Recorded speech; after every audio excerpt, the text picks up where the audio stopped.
ಕಾರ್ಡ್ನಲ್ಲಿ ಅನ್ಯಾಯ ಆಗಬಾರ್ದು. ಅಂದರೆ ಅವ್ರದ್ದು ಏನಾಗಿದೆ ಅಂದರೆ ಕಾಂಗ್ರೆಸ್ನವ್ರದ್ದು ಹಿಂದೂಗಳನ್ನು ಟಾರ್ಗೆಟ್ ಮಾಡ್ತಾ ಇದ್ದಾರೆ. ಒಂದು ಸಭೆಯಲ್ಲಿ ಸಿದ್ದರಾಮಯ್ಯನೇ ಹೇಳಿದ್ದಾರೆ, ನಮ್ಗೆ ಹಿಂದೂಗಳ ಓಟ್ ಬೇಕಾಗಿಲ್ಲ. ನಾವು ಅದನ್ನು ಪ್ರಶ್ನೆ ಮಾಡ್ತೀವಿ, ಯಾರಿಗೆ ಅನ್ಯಾಯ ಆಗಿದೆ ಅದ್ರ ಸುಮ್ಮನೆ ಏನೋ ಒಂದು ಇದನ್ನು ತೊಗೊಂಡಿದ್ದಾರೆ ಸರ್, ಏನೋ ಪ್ಯಾನ್ ಕಾರ್ಡ್ ಅರ್ಜಿ ಹಾಕಿದ್ದಾರೆ ಸರ್, ಅವ್ರದ್ದೆಲ್ಲ ಕ್ಯಾನ್ಸಲ್ ಆಗಿದೆ ಸರ್. ಈಗ ನೋಡಿರಿ, ಕೆಲವೊಂದು ಇದಕ್ಕೆ ಅನಿವಾರ್ಯವಾಗಿ ಪ್ಯಾನ್ ಕಾರ್ಡ್ ಅದು ತೊಗೋಬೇಕು ಅಂತೇಳಿ ಬಂದಿರ್ತದೆ, ಅದಕ್ಕೆ ಅಪ್ಲಿಕೇಶನ್ ಕೊಟ್ಟಿರ್ತಾರೆ. ಇವರು ಟಾರ್ಗೆಟ್ ಹಿಂದೂಗಳದಾರೆ, ಹಿಂದೂಗಳು ಓಟ್ ಹಾಕಿಲ್ಲ, ಹಿಂದೂಗಳನ್ನ ಆದಷ್ಟು ತುಳಿಬೇಕು ಅನ್ನೋದು. ಯಾಕಂದ್ರೆ ಈಗ ವಕಫ್ದಾಗ ನೋಡ್ರಿ ಯಾವ ರೀತಿ ನಡೆದಿದೆ. ವಕಫದ್ದು ವಿಚಾರದಲ್ಲಿ ಈಗ ಬಡವರು, ಹಿಂದೂಗಳೇನು ಬಡವರು ಅದಾರ ಅವ್ರನ್ನ ಟಾರ್ಗೆಟ್ ಮಾಡಿದ್ದಾರೆ. ಅದಕ್ಕೆ ಯಾಕಂದ್ರೆ ಅವ್ರಿಗೆ ತಲೆಯಾಗಿದೆ, ಮೊನ್ನೆ ಲೋಕಸಭೆಯಲ್ಲಿ ಹಿಂದೂಗಳು ಭಾಳಷ್ಟು ಓಟ್ ಹಾಕಲಿಲ್ಲತ್ತೆ, ಅವರಿಗೆ ಇಲ್ಲಿ ಕರ್ನಾಟಕದಲ್ಲಿ ಹೆಚ್ಚಿನ ಗೆಲುವು ಸಾಧಿಸಲಿಲ್ಲ. ಅದರ ಒಂದು ದ್ವೇಷ ಸಾಧಿಸಲಿಕ್ಕೆ ಈ ರೀತಿ ಮಾಡ್ತಾಯಿದ್ದಾರೆ.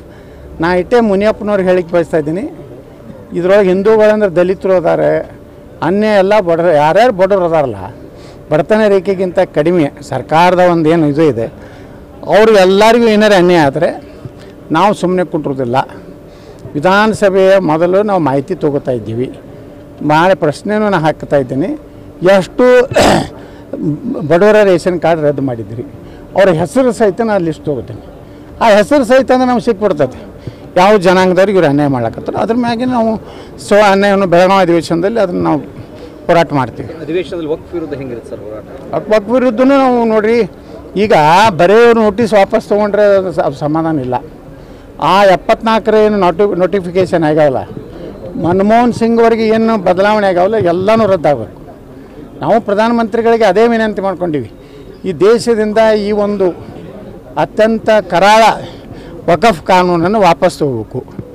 ಏನೇ ಅವ್ರು ಕೇಳಬೇಕಾದ್ರೆ ನಮ್ಮ ನ್ಯಾಯಾಂಗ ವ್ಯವಸ್ಥೆ ಇದೆ ದೇಶನಾಗ. ಮುಸ್ಲಿಮರಿಗಾಗಿ ವಕಫ್ ಒಂದು ಟ್ರಿಬ್ಯುನಲ್ಗೆ ನಾವು ಒಪ್ಪೋದಿಲ್ಲ. ಈ ದೇಶನಾಗ ಅವ್ರು ಇರಬೇಕಂದ್ರೆ ಅವ್ರಿಗೆ ನ್ಯಾಯ ಮತ್ತು ಕಾನೂನು ಬೇಕಂದ್ರೆ ನಮ್ಮ ದೇಶದ ಕಾನೂನು ನ್ಯಾಯವನ್ನೇ ಅವ್ರಿಗೆ ಇದು ಮಾಡಬೇಕು. ಅದನ್ನು ನಾವು ಚರ್ಚೆ ಮಾಡ್ತೀವಿ. ಅದಕ್ಕೇ ನಾವು ಎಲ್ಲ ಕಡೆ ರಾಜ್ಯಾದ್ಯಂತ ಪ್ರವಾಸ ಮಾಡಿ ಯಾವ ರೀತಿ ನಮ್ಮ ರೈತರಿಗೆ, ಮಠ ಮಂದಿರಗಳಿಗೆ, ಸರ್ಕಾರಿ ಜಮೀನುಗಳು ಅದನ್ನೇನು ಅವರು ನುಂಗ್ಯಾರಲ್ಲ, ಅಲ್ಲೇನು ವಕಫ್ ಅಂತೇಳಿ ವಿದೌಟ್ ನೋಟಿಸ್ ಏನು ಇಲ್ಲಿವರೆಗೆ ಸೇರಿಸ್ಯಾರಲ್ಲ, ಅದನ್ನೆಲ್ಲನೂ ಪೂರ್ತಿ ಮಾಹಿತಿ ತೊಗೊಂಡು ಸದನದಲ್ಲಿ ಚರ್ಚೆ ಮಾಡ್ತೀವಿ. ಮತ್ತು ನಾವು ದಿಲ್ಲಿಗೆ ಒಂದು ನಿಯೋಗ ತೊಗೊಂಡು ಹೋಗ್ತಾಯಿದ್ದೀವಿ. ಇನ್ನೇನು ಜಾಯಿಂಟ್ ಪಾರ್ಲಿಮೆಂಟರಿ ಕಮಿಟಿಯವರಿಗೆ ಮತ್ತೇನೇನು ನಮಗೆ ಮೊನ್ನೆ ಬಂದಾಗೆಲ್ಲ ಕೊಟ್ಟಿದ್ದೀವಿ. ಅದ್ರ ಜೊತೆ ಇನ್ನೂ ಏನೇನೋ ಅನಾಹುತ ಆಗಿದೆ, ಯಾವ ರೀತಿ ಅವರು ತೊಂದರೆ ಮಾಡ್ತಾಯಿದ್ದಾರೆ ಅನ್ನೋದ್ರ ಬಗ್ಗೆ ಅದು ತಿದ್ದುಪಡಿ 42 ಇದೆ. ನಾವು ಹೇಳ್ತಾ ಇರೋದು, ಫಸ್ಟ್ ನಮ್ಮ ಡಿಮಾಂಡ್ ಮೊದಲು ಟ್ರಿಬ್ಯುನಲ್ ಹೋಗ್ಬೇಕು.